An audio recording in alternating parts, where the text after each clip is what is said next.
Hey everybody, Graham here from therecordingrevolution.com, and today I want to show you how to take your drums that maybe sound like this in the mix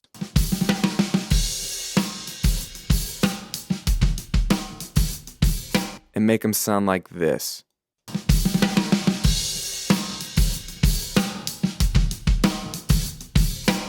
There's that huge drum room sound right there that makes the drums just come alive. And I think if you're like me, you'll prefer the second because the drums sound bigger, more aggressive, and they have more character, especially in a mix when you'll lose some of that to the instruments.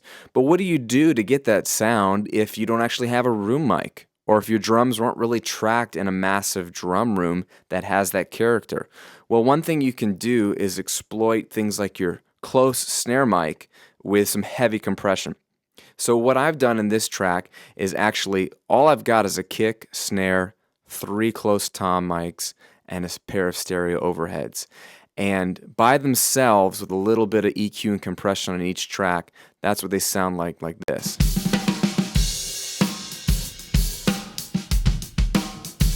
They sound fine. They really sound great. But in a mix, with everything else, you want the character of the drums to cut through. So take a listen in the mix and see how it's kind of lacking.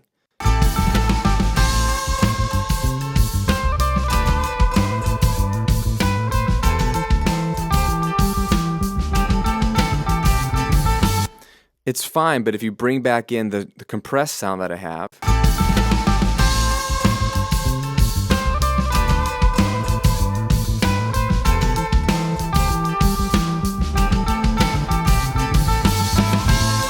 way cooler, way more character, cuts through more. This is what you want to do. You want to use parallel compression. Now, I've discussed this in depth in other videos, so if you want to actually see how I set up my parallel compression or what that really means, go check out some of those videos on YouTube or the blog.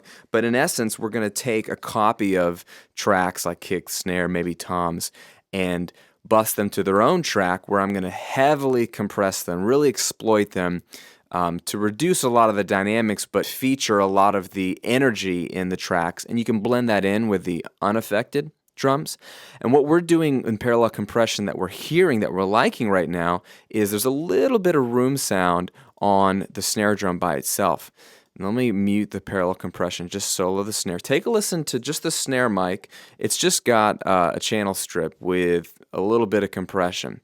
That's about it, but by itself, this is what it sounds like.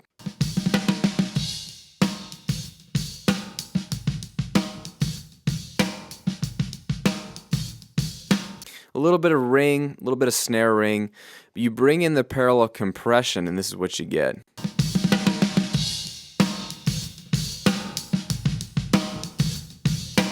You see, compression is going to turn up whatever's in this track. And inherently, there's going to be a little bit of room sound on your snare mic because the snare is such a loud instrument. In any room, it's going to send sound to bounce all around the room off the walls. So you're going to get some slapback from your snare sound because it's so loud and dominant that that's going to bleed back into the snare mic.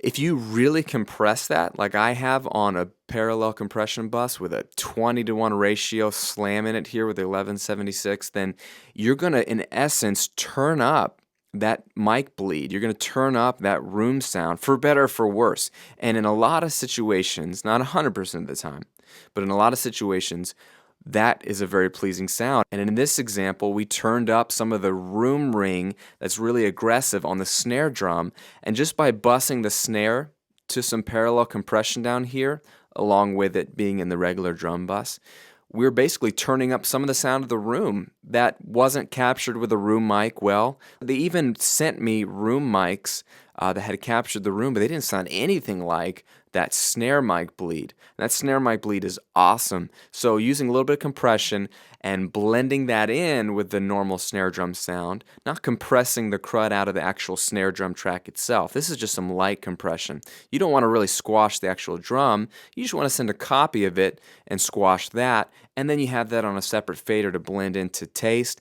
And it just brings out the energy in the snare, which is mostly what you hear in the drum sound. So that I'm not even heavily compressing many of the other instruments. It's mostly the snare that's bringing out that drum room sound, which long story short, makes the drum sound big, and that's great in a mix. So again, listen to it with and without the extra compression in the mix, which is all that really matters, and you'll have your instant drum room sound.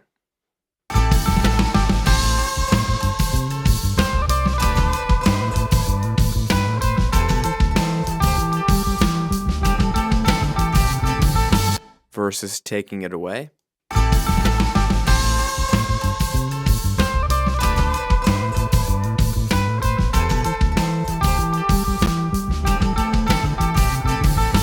Yeah, you got to have it in there. It's so much more fun. So that's how you get an instant drum room sound. Try to heavily compress your snare drum track, maybe with some parallel compression. See if it brings some of that room sound to life. It's something to play with, and it just goes to show that you can do a lot with a compressor that's not your initial intention. So think about it, play with it. Hope that helps. Again, this is Graham at therecordingrevolution.com. If you haven't already, subscribe to this channel. I appreciate it. And definitely head over to the blog and subscribe there to the newsletter, because you're going to get the ebook, The #1 Rule of Home Recording, which will really help answer a lot of the questions I'm getting from you guys about my philosophy of mixing, recording, buying gear. It'll spell it all out right there to help speed along the process for you. It's free, it's fast, you can get it instantly. Just head over to therecordingrevolution.com. Hope you guys have a great week. We will see you on another video soon.